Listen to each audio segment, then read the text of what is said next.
Welcome back to another deep dive from Peaceful Rooster Experience. Today, we're going to be exploring something that's become really essential to our digital lives, Yeah.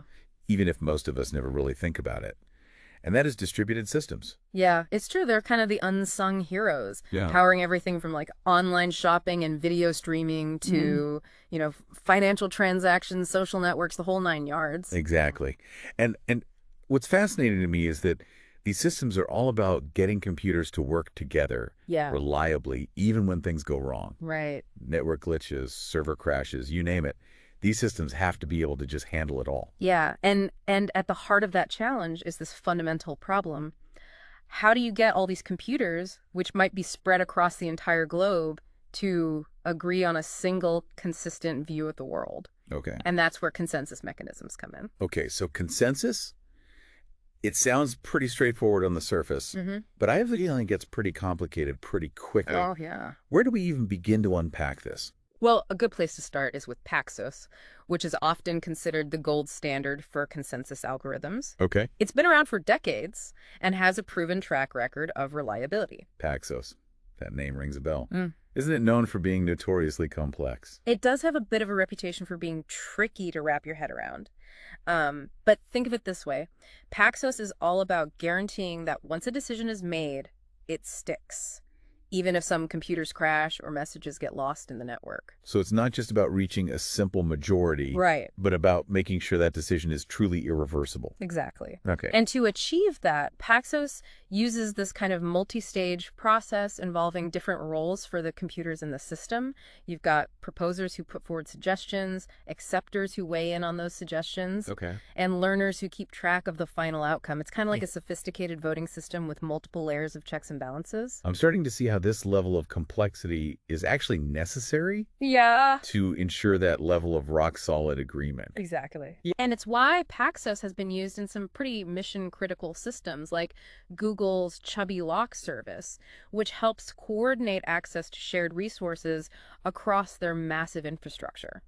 So Paxos is like the bedrock of reliable distributed systems. It really is. But if it's so complex, how do developers actually implement it? Well, that's where Raft comes in. It's a more recent algorithm that was specifically designed to be easier to understand and implement. Raft, I actually remember hearing about that. It's Yeah. supposed to be more approachable, right? Exactly. And one of the key ways that it achieves that is by using a leader-follower model. Okay. You elect one computer as the leader, and all the others follow its instructions. Okay, that does sound simpler on the surface. Yeah. But how do they choose a leader in the first place? Right. And what happens if the leader suddenly crashes? Great questions. The leader election process is actually quite clever. If the followers haven't heard from the leader in a while, they initiate a new election. It's like a built-in failover mechanism. Interesting, so it's self-governing in a way. Right. But how does the leader actually keep everyone in sync once it's elected?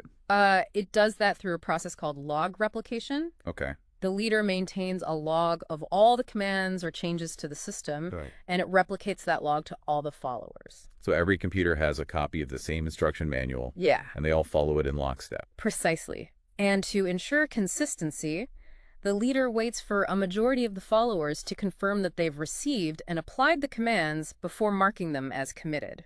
Yeah. That way, even if one or two followers go down the system as a whole, can still function reliably.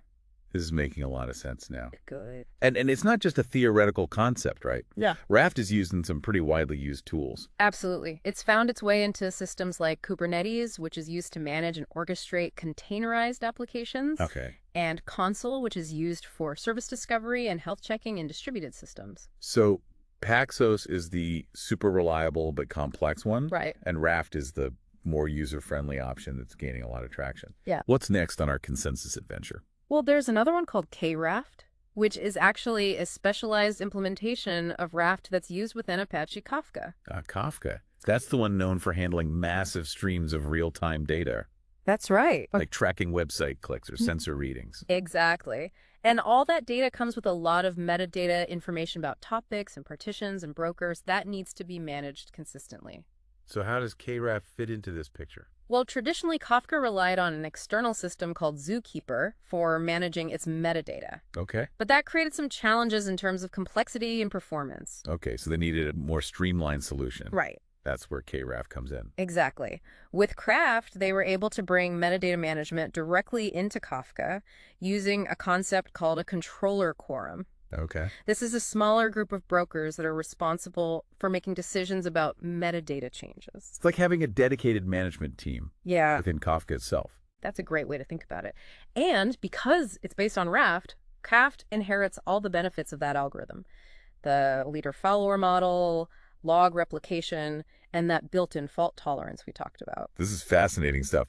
So we've gone from the foundational Paxos to the more approachable Raft and now to the specialized KRAFT, Right. all working towards this idea of keeping distributed systems in sync. Yeah. But now I'm curious, what happens when we have to deal with not just computers crashing, but computers potentially behaving badly? That's where things get really interesting. We're talking about the realm of Byzantine faults. So we were just talking about computers behaving badly. Yeah, Byzantine faults. Yeah. Sounds like something out of a spy thriller.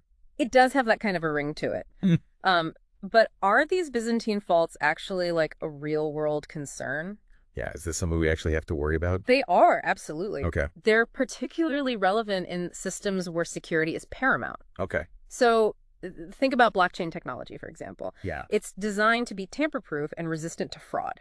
But it's also a distributed system. Yeah. So if some nodes in that blockchain network start Right. acting maliciously, it could potentially undermine the integrity of the entire system. That makes sense. So how do we protect against these potentially malicious actors within a distributed system? That's where Byzantine fault tolerance, or BFT for short, comes in. Okay. It's a whole family of algorithms specifically designed to handle these tricky situations Okay. where computers can't be fully trusted. So BFT algorithms are like the security guards of the distributed world. Yeah, Always on the lookout for suspicious behavior. that's a great way to put it. And one of the most well-known BFT algorithms is PBFT, which stands for Practical Byzantine Fault Tolerance. QBFT practical. That sounds promising. Yeah, Can you give me a concrete example of how this actually works? absolutely. Imagine you have 3 generals who need to decide whether to attack or retreat in a battle. Okay, classic scenario. Yeah, they can communicate with each other, but they can't be sure if one of them might be a traitor sending conflicting messages to disrupt the plan. So it's a classic problem of trust and coordination in the face of potential deception.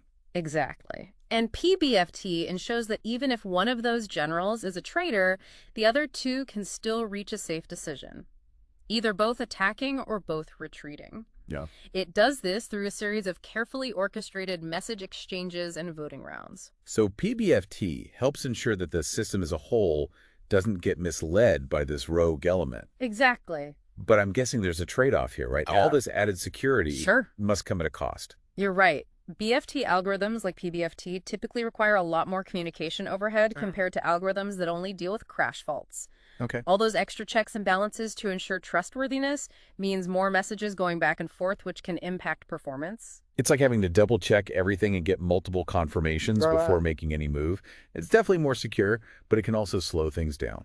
Exactly. So you have to weigh the need for security against the potential performance impact when choosing the right consensus algorithm for a particular system. Right. Makes sense. This is all incredibly insightful. Yeah. So we've explored how to get those computers to agree, even when some of them might be acting up. Yeah. But what about ensuring consistency when actions need to happen across multiple systems, Right? like in a complex online transaction? That's a great segue into our next topic, distributed transactions. Click. Imagine you're buying something online. You click purchase. Right. And behind the scenes, a whole chain of events needs to happen seamlessly. Right. Checking inventory, processing the payment, updating shipping information, and so on. And I imagine all these steps might involve different systems and databases, Oh, yeah, all right. needing to stay in sync. Exactly. That's the essence of a distributed transaction. It's a single logical operation that might Yes. involve multiple steps, Right. each potentially affecting different parts of the system. So it's like a carefully choreographed dance where every move needs to be perfectly timed and in harmony with the others. What happens if one of those steps fails? That's where things get tricky. If any part of a distributed transaction fails, Right. ideally the entire transaction needs to be rolled back to maintain consistency. Okay. We don't want to end up with half-finished operations or Right, yeah. inconsistent data in our system. Like if the payment fails, Yeah. you don't want the item to be shipped out anyway, or worse, disappear from inventory without a trace. Exactly. To address this challenge, one of the classic approaches is the two-phase commit protocol, Okay. often shortened to 2PC. 2PC. Sounds like negotiation tactic. How does it apply to keeping distributed transactions consistent? Well, in 2PC, there's a coordinator that acts like a central decision maker. Okay. It first sends a prepare message to all the participants involved in the transaction, Okay. asking them, are you ready to commit to this? So it's like taking a roll call Yeah. to make sure everyone's on board and able to follow through before making any irreversible changes. That's a great way to think about it. Each participant then checks if it can commit to the transaction. If everyone responds with a yes, Okay. the coordinator sends out a commit message and the transaction is finalized. But what if someone says no during that prepare phase, or if a participant crashes before responding? That's where the rollback comes in. If any participant votes no, or if the coordinator doesn't hear back from everyone, Right. it sends an abort message and all the participants undo any changes they might have made. So it's a way to ensure that either the whole transaction happens successfully, Right. or everything is cleanly reversed back to the original state. Precisely. Yeah. And this approach has been widely used in traditional relational databases to ensure that distributed transactions happen atomically, either all of it or none of it. 2PC seems like a pretty robust solution. Are there any limitations? Well, one of the main drawbacks is the risk of blocking. Okay. Imagine the coordinator crashes after sending out the prepare message, Okay. but before receiving all the responses. Right. The participants are now stuck in limbo, waiting for instructions that will never arrive. That's a problem. So 2PC introduces a single point of failure, Yeah. the coordinator. Yeah. If it goes down, the entire transaction can grind to a halt. Are there ways to mitigate this risk? There are. And one way is to move to a 3-phase commit protocol, or 3PC. Okay. It adds an extra pre-commit phase to reduce the risk of blocking. A pre-commit. So it's like Yeah. adding an extra layer of confirmation Yeah, to ensure that everyone is truly ready. exactly. After the initial prepare phase, the coordinator sends a pre-commit message. Sure. If all participants acknowledge this message, Okay. then and only then does the coordinator send the final commit message. So it's like double checking with everyone Right. before making that final irreversible decision. Precisely. This additional phase makes 3PC more resilient to coordinator failures. Okay. Even if the coordinator crashes after the pre-commit phase, the participants have enough information to figure out whether to proceed or abort the transaction on their own. That's a clever solution. So 3PC is like the more cautious and resilient cousin of 2PC. That's a good analogy. But what happens when we have more complex transactions that involve a long sequence of steps? Imagine booking a trip online. Okay. You need to reserve flights, hotels, rental cars, maybe even concert tickets.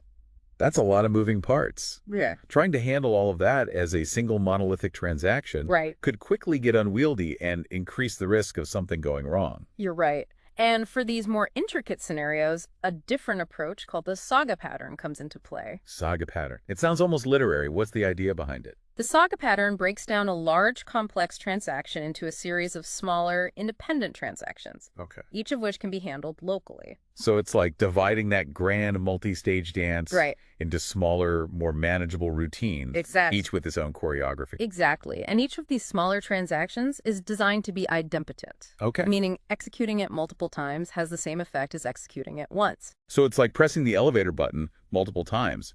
It doesn't make the elevator arrive any faster. A perfect analogy. This idempotency is important because it allows for greater flexibility in how you handle failures. Right. If a step in the saga fails, you can retry it, Okay. or even compensate for it with a reverse action without messing up the overall consistency.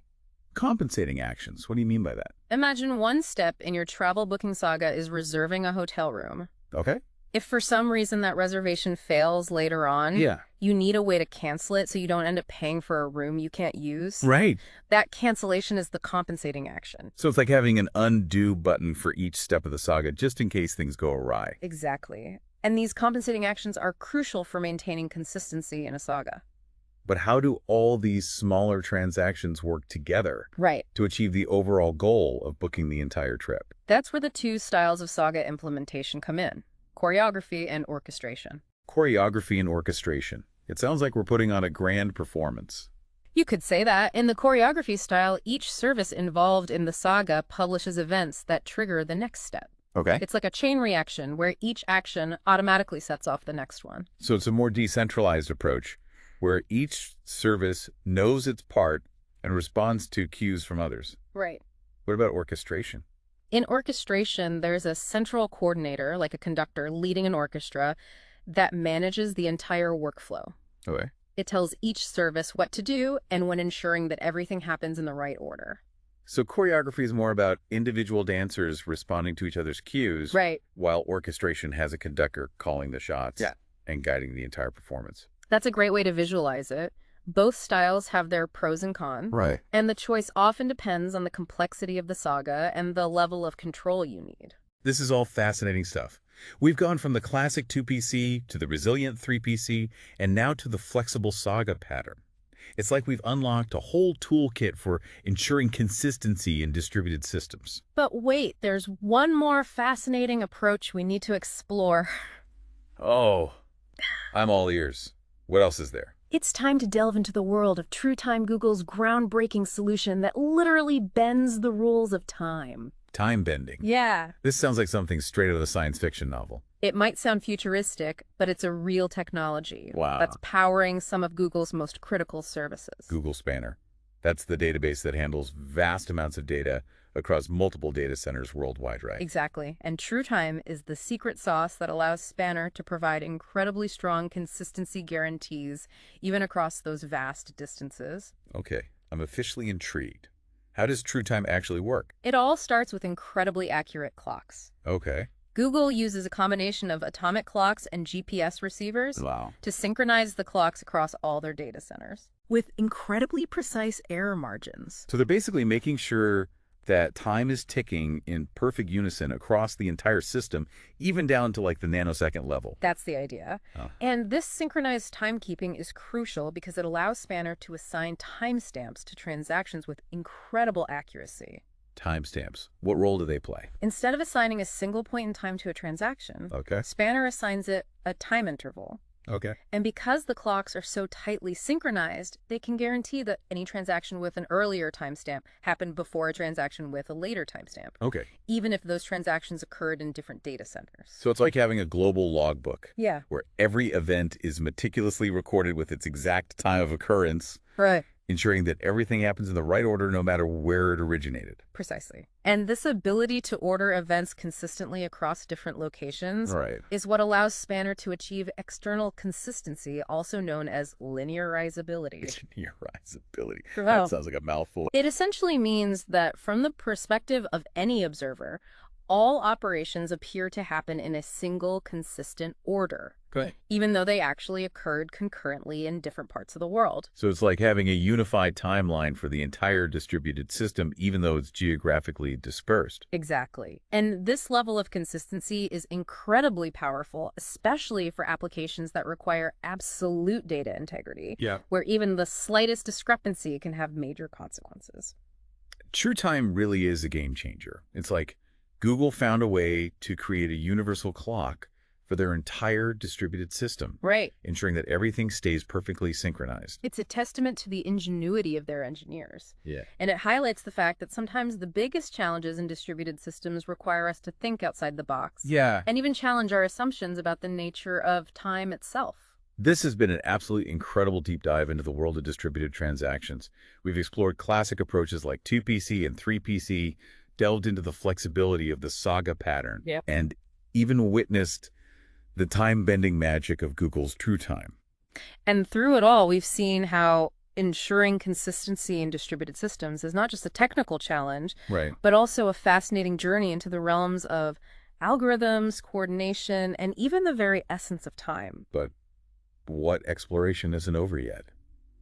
There's still so much more to uncover in the ever-evolving landscape of distributed systems. Stay tuned for the final part of our deep dive, where we'll wrap things up and leave you with some food for thought about the future of these incredible technologies. So we're back for the final part of our deep dive into these distributed systems. Yeah. And as we wrap up this journey, I'm curious, what are some of the key takeaways that you hope our listeners are walking away with? What are those aha moments Right. that really highlight the significance of all of this? Yeah, I think one of the biggest takeaways is hopefully a newfound appreciation for just the hidden complexity behind the systems that we interact with every single day. Right. You know, when you click buy on a website or send a message on a social network, there's this whole symphony of distributed services Yeah. working behind the scenes to make it all happen seamlessly. It's like watching a magician perform an incredible illusion. Yeah. You're so focused on the end result, Right. you don't even realize all the intricate steps and the sleight of hand After work that went into it. that went into making it happen. Exactly. And those consensus mechanisms that we discussed earlier, like Paxos, Raft, and K-Raft, they're like the stagehands behind that illusion. Right. Making sure everything runs smoothly and consistently, even when things go wrong. And we saw how Paxos, with its multi-stage process and emphasis on irreversibility, is like that seasoned veteran making sure that decisions once made, they stick. Right.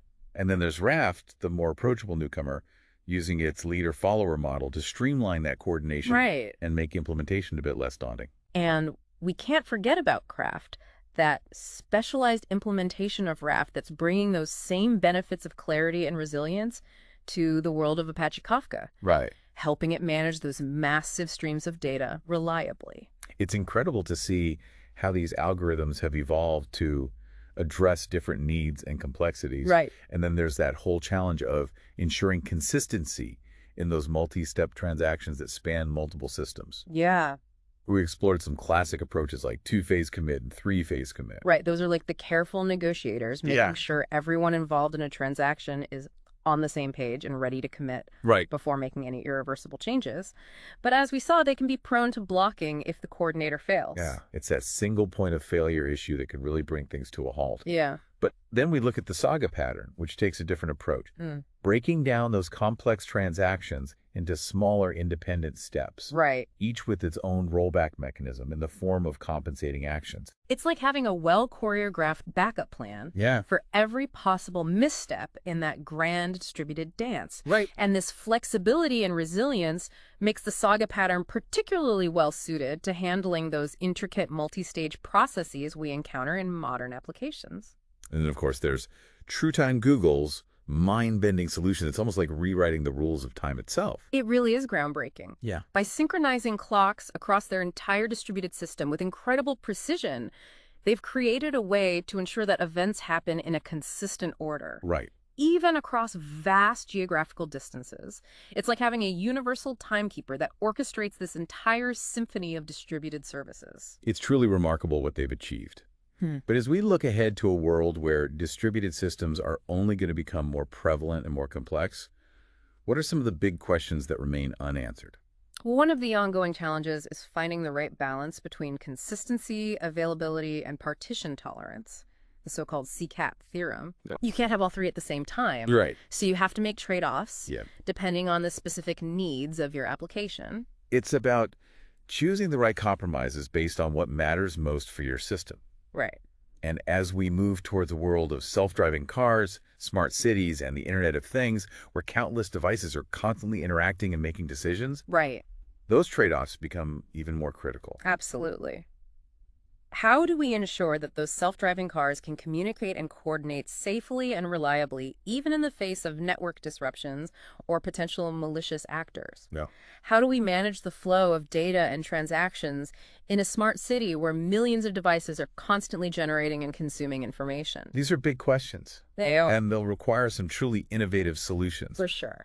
But it's exciting to think about the possibilities that lie ahead. It is. And I hope that by taking this deep dive into the world of distributed systems, our listeners have gained a sense of wonder and curiosity about the incredible technologies that are shaping our world. I think you've achieved that.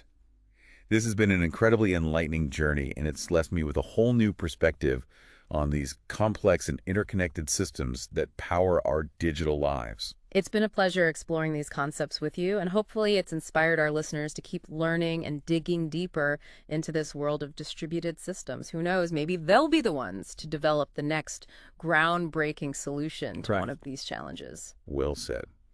And to our listeners, thank you for joining us on this deep dive. Keep exploring, keep questioning, and keep pushing the boundaries of what's possible. Until next time.